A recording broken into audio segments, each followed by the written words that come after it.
इधर राहुल की डस्टबिन वाली पॉलिटिक्स, उधर खड़गे ने मान लिया कि मोदी ने मिट्टी में मिला दिया है क्या।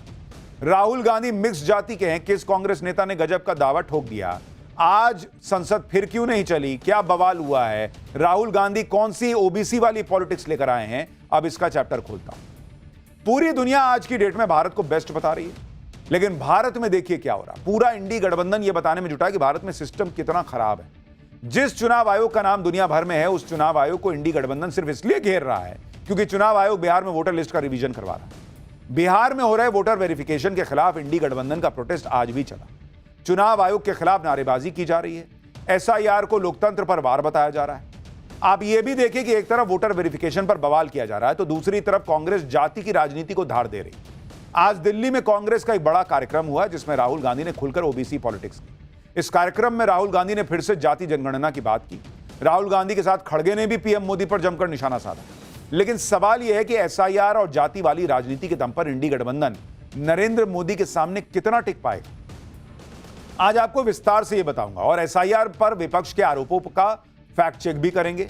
लेकिन पहले जो आज हंगामा हुआ, जो पॉलिटिक्स हुई, जो फाड़ के डस्टबिन में डालना हुआ है, जरा देखिए उसकी एक झलक।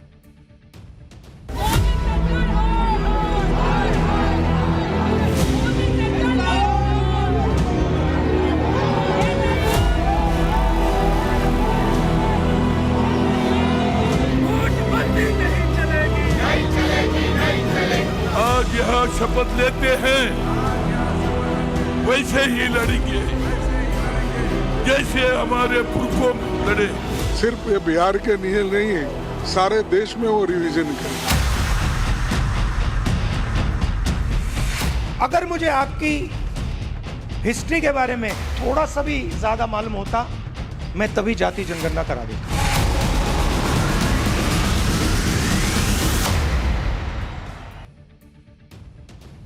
आज संसद के मॉनसून सत्र का 5वां दिन था, लेकिन आज भी इंडी गठबंधन ने बिहार के वोटर वेरिफिकेशन के मुद्दे पर यानी एसआईआर का जोरदार विरोध किया। संसद फिर नहीं चल पाई। इंडी गठबंधन के नेताओं ने संसद भवन परिसर में गांधी जी की प्रतिमा के पास जमकर नारेबाजी की। सभी के हाथों में एसआईआर का पोस्टर था और एक बैनर जिस पर लिखा था एसआईआर लोकतंत्र पर वार है। राहुल गांधी, मल्लिकार्जुन खड़गे, प्रियंका वाड्रा, रामगोपाल यादव, मनोज झा, डिंपल यादव जैसे कई नेताओं ने इस प्रोटेस्ट मार्च में हिस्सा लिया। इसके बाद सारे नेताओं ने एसआईआर वाले पोस्टर को फाड़-फाड़ के डस्टबिन में डालना शुरू कर दिया। मतलब यह दिखाने की कोशिश कर रहे थे कि एसआईआर को कूड़ेदान में फेंक देना चाहिए। राहुल गांधी, प्रियंका वाड्रा और मल्लिकार्जुन खड़गे सभी ने एसआईआर वाले पोस्टर को डस्टबिन में डाला। मल्लिकार्जुन खड़गे ने तो एसआईआर के पोस्टर को फाड़ के डस्टबिन में डाला, यानी पूरा ड्रामा क्रिएट किया गया और यह जताने की कोशिश की गई कि एसआईआर के जरिए चुनाव आयोग कितना बड़ा, मान लीजिए कि इनकी नजर में अपराध कर रहा है। सुनिए एक बार इंडी गठबंधन के नेताओं। हमारे चुनाव आयोग को ये सोचना होगा कि उसका आदर्श बांग्लादेश का चुनाव आयोग नहीं होना चाहिए। इलेक्शन कमीशन मनमानी कर रहा है क्योंकि सरकार के कहने पे चल रहा है, और जो फ्री एंड फेयर इलेक्शन का जो पूरे देश में जो मामला है, कहीं ना कहीं जो डेमोक्रेटिक सेटअप है देश को, उसको ठेस पहुंचाने का काम ये सरकार कर रही है। वेरी अनफेयर, और ये कम्प्लीटली अपने आप को बेनिफिट करने के लिए बीजेपी कर रही है। पहले आपने महाराष्ट्र में एक प्रयोग किया और लूट की सरकार बना ली, अब बिहार में वही प्रयोग करना चाहते हैं। विपक्ष एकजुट है, हम लूटने नहीं देंगे। इंडी गठबंधन बिहार में हो रहे एसआईआर का विरोध किए जा रहा है और चुनाव आयोग पर हमले कर रहा है। चुनाव आयोग पर मनमाने आरोप लगा रहा है। लेकिन चुनाव आयोग ने अब जो फैसला लिया है उससे इंडी गठबंधन को झटका लगने वाला है। चुनाव आयोग अब पूरे देश में एसआईआर कराने जा रहा है। चुनाव आयोग ने कह दिया है कि अपने संवैधानिक अधिकार के तहत वोटर लिस्ट की अखंडता की रक्षा के लिए अब पूरे देश में विशेष गहन परीक्षण यानी एसआईआर शुरू करने का निर्णय लिया गया। देश के बाकी हिस्सों में एसआईआर के लिए शेड्यूल सही समय पर जारी भी कर दिया जाएगा। चुनाव आयोग के इस फैसले से इंडी गठबंधन को जैसे करंट लग गया। अभी तक बिहार के लिए हंगामा कर रहे थे, सुप्रीम कोर्ट जा रहे थे, लेकिन अब पूरे देश में एसआईआर होगा और चुनाव आयोग को इसका संवैधानिक अधिकार भी है। ऐसे में इंडी गठबंधन कह रहा है कि बीजेपी डर गई है और अपनी सत्ता बचाए रखने के लिए इस तरह के काम कर रही है। सुनिए मल्लिकार्जुन खड़गे। ये लोग डर के मारे आज ये रिवाइज करने की जो कोशिश कर रहे हैं, ये बहुत बुरी बात है। इससे देश का भी नुकसान होता है और लोकतंत्र का नुकसान होता है, और संविधान के तहत ये लोग नहीं चल रहे। वो अपने हुकूमत को बचाने के लिए बहुत से चीज़ें कर रहे हैं, लेकिन ये ठीक नहीं है। आज उन्होंने एक सर्कुलर निकाला सिर्फ ये बिहार के लिए नहीं है, सारे देश में वो रिवीजन करेंगे, तो ये ठीक नहीं। यही लोग कुछ दिन पहले बैठ के कह रहे थे, तेजस्वी यादव वगैरह, कि उनको एसआईआर से प्रॉब्लम नहीं है, एसआईआर के तरीके से प्रॉब्लम है कि चुनाव के ठीक पहले क्यों है। तो भाई अब तो चुनाव बहुत जगह नहीं है, इस साल तो सिर्फ बिहार में चुनाव है, उसके बाद बंगाल में अगले साल है, फिर कहीं कहीं और होगा, तो पूरे देश में अब बहुत चुनाव के बहुत पहले एसआईआर हो जाएगा, तब क्या दिक्कत है। दूसरा कि ये सुप्रीम कोर्ट गए हुए हैं, सुप्रीम कोर्ट ने कहा कि चुनाव आयोग संवैधानिक अधिकार का इस्तेमाल करके एसआईआर कर रहा है, सुप्रीम कोर्ट ने उस पर रोक नहीं लगाई। तो फिर ये लाल किताब संविधान का क्या लहराते हैं जब संविधान को मानना ही नहीं है इन लोगों को। इंडी गठबंधन का आरोप है कि एसआईआर के जरिए वोटरों के नाम वोटर लिस्ट से काटे जा रहे हैं, जबकि चुनाव आयोग इस पर सफाई दे चुका है। आज ही चुनाव आयोग ने आंकड़े जारी किए, बिहार में एसआईआर कितनी स्पीड से हुआ है आप इसको देखिए। चुनाव आयोग के मुताबिक 24 जून को बिहार में एसआईआर कराने का आदेश दिया गया था। एक महीने के अंदर बिहार के 99.8% मतदाताओं को कवर किया गया है। 7 करोड़ 23 लाख मतदाताओं के फॉर्म्स को डिजिटाइज किया गया है। बचे हुए वोटर्स का वेरिफिकेशन 1 अगस्त तक कर लिया जाएगा। एसआईआर से पता चला है कि बिहार में 22 लाख मतदाता जीवित नहीं है। 7 लाख मतदाताओं के नाम एक से ज्यादा जगह मिले हैं। 35 लाख वोटर हमेशा के लिए बिहार से जा चुके हैं। यानी एसआईआर से बिहार के मतदाताओं की सारी जानकारी चुनाव आयोग को मिल चुकी है और अब इसी जानकारी के हिसाब से वोटर लिस्ट बनेगी जो पूरी तरह से सही होगी। यही बात सरकार भी कह रही है कि जो लोग जिंदा नहीं है उनके नाम वोटर लिस्ट में क्यों होने चाहिए। और सबसे बड़ा सवाल तो यह है भाई कि जो लोग जिंदा नहीं है, मर गए, उनका नाम वोटर लिस्ट से हटाया जा रहा है। या तो आप उस आदमी को खड़ा कर दीजिए कि ये जिंदा है, देखिए इसका नाम हटा दिए हैं मरे हुए में डाल के, और नहीं तो आप क्यों परेशान हो रहे हैं भाई। हो सकता है कि भाई जिसका नाम हट रहा है, जो जिंदा नहीं है, उसका भूत आके मान लीजिए वोट करता, तो हो सकता था कि भाई वो बीजेपी के लिए वोट ही नहीं करता। सुनिए केंद्रीय मंत्री ललन सिंह क्या कह रहे हैं, पहले उसको सुनिए, खैर आगे की बात बता। एसआईआर क्यों वो एसआईआर चाहते हैं? जो वोटर मर गया, जो वोटर है ही नहीं जीवित, जो वोटर परमानेंटली देश छोड़ के चला गया, वो काहे के लिए वोटर रहेगा? जो 2 जगह वोटर है, जो देश का नागरिक नहीं है, तो इसमें कौन आपको उनको, वो चाहते हैं कि उनको एक तरफा खेलने के लिए दिया जाए, ऐसा नहीं होता है। लेकिन ये विपक्ष की पॉलिटिक्स एक्सपोज होती जा रही है। अब तो लोग कहने लगे हैं कि इसका मतलब ये लोग बिहार चुनाव हार रहे हैं, ये समझ गए हैं और अभी से अपने हार की वजह जो है ना वो लोगों के सामने सेट कर दे रहे हैं कि भाई हम में कोई कमी नहीं है, वोटर वेरिफिकेशन हो गया इसलिए जो है बीजेपी जीत गई।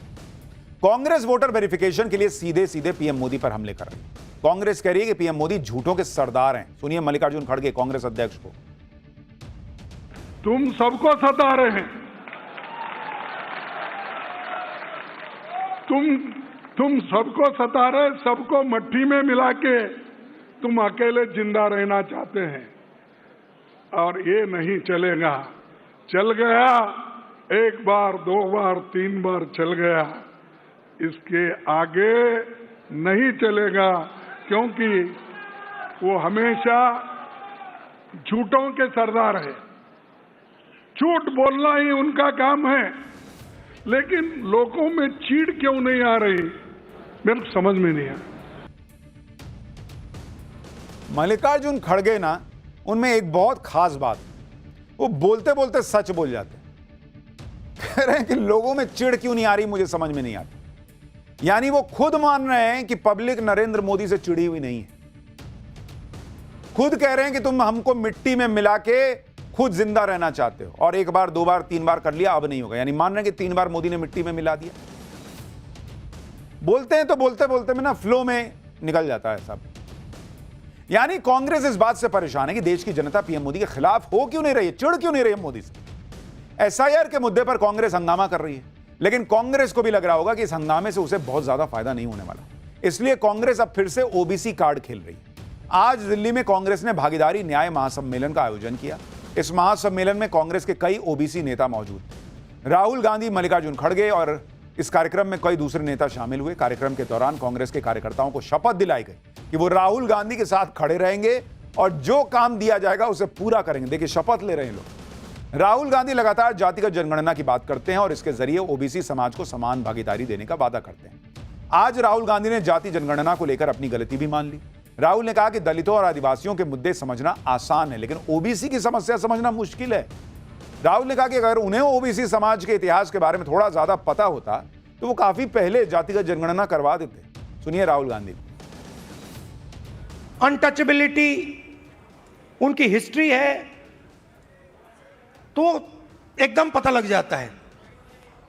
आदिवासियों के भी इश्यूज आसानी से समझ आ जाती हैं। आप उनके इलाके में जाइए, जंगल, जल, जमीन बिल्कुल सामने दिखता है। मगर ओबीसी की जो इश्यूज हैं, जो मुश्किलें हैं, वो छुपी रहती हैं, आसानी से नहीं दिखती हैं। मेरी रिग्रेट क्या है कि अगर मुझे आपकी हिस्ट्री के बारे में, आपकी इश्यूज के बारे में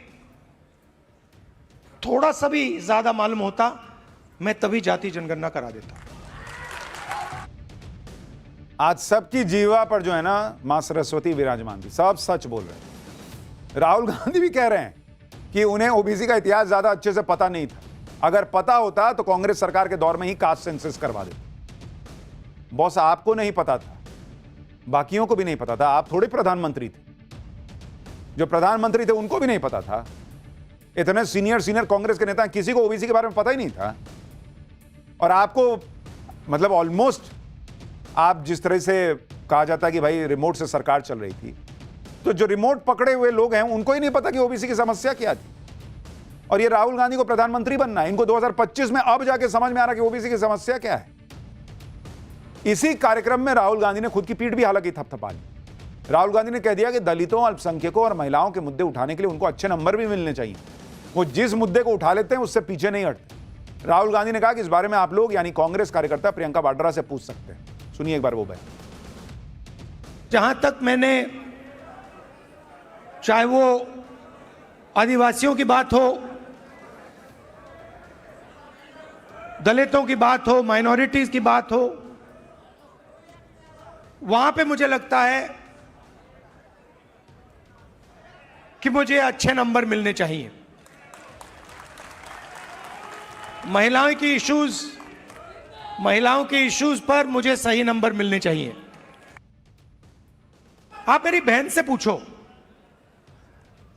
पूछो, कभी मिलोगे तो पूछना कि अगर कभी राहुल ने किसी चीज के बारे में मन बना लिया तो उस बात को वो छोड़ेगा या नहीं छोड़ेगा, वो पूछ लो उससे। मैं नहीं छोड़ने वाला। पीएम मोदी को घेरने के लिए राहुल गांधी और कांग्रेस ओबीसी वोट बैंक को कंसोलिडेट करने की कोशिश कर रहा है। और यह कोशिश आज से नहीं बल्कि लोकसभा चुनाव 2024 के पहले से कर रहा है। पीएम मोदी ने राहुल गांधी से जातिगत जनगणना वाला मुद्दा भी अब छीन लिया, तो अब राहुल गांधी ओबीसी सेंटिमेंट को भड़काने में लगे। मजे की बात यह है कि कांग्रेस के नेता और समर्थक राहुल गांधी को ओबीसी समुदाय का मसीहा बताने में लग गए। आप देखिए कि आज कांग्रेस के कार्यक्रम में डॉक्टर कांचा इलैया ने राहुल गांधी को कई जातियों का मिक्स बता दिया। डॉक्टर कांचा इलैया तेलंगाना में कास्ट सर्वे के लिए बनी एक्सपर्ट कमेटी के वाइस चेयरमैन थे। सुनिए वो क्या कह रहे राहुल गांधी किस जाति के। You know what their caste background is? Gandhi was from Banya caste. Ambedkar was from Dalit caste. Patel was from Shudra OBC caste who liberated my own state from Nizam. And Nehru was from Brahmin caste. Rahul is a mix of all castes today. He is a mix of all castes. अब ये कैसे होता है ये कांग्रेस वाले जी ही समझ सकते हैं।